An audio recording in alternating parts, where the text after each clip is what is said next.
Manipur thokliba kanglup anigi sathiraba lal asi loisinaba ngasi phawba bharat lengakna lofam thokba thodang adu loduna leiri.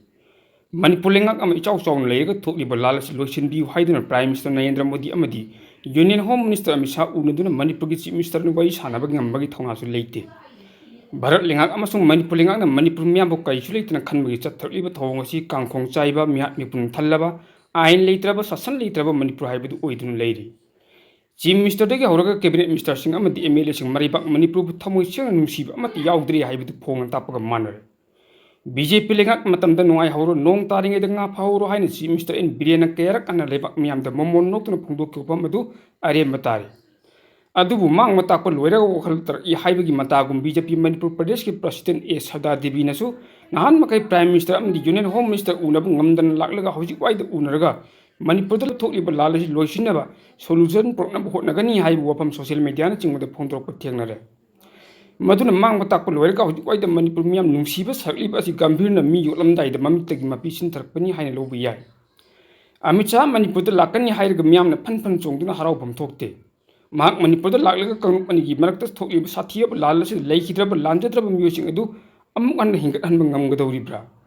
Nahan makai Bharat lengak Manipur gi miyambu karisu leitina khanba sininglaga chijau warninglaga warjau nayum mai chakninglaga chakjau haibromda tung onthoktun leiraga ngasi khaktada Manipur miyambu mi oina khalakpagi thongasidi Manipur miyam aduki matik usite mi natti haibu takpani.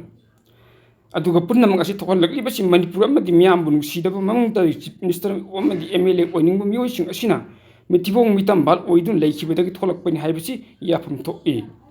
Maduna hojik waita mang matakpa loiraga Bharat lengakna Manipur miyam nungsibagi miyang yanglakani tabada Manipur miyam amasung aikhoigi lengak loisingna pan chongna Haraofam Thokte. Aikhoigi iraibak Manipur asi aikhoi miyamna kannaba thodang adu hojik lominnaba tangai pade.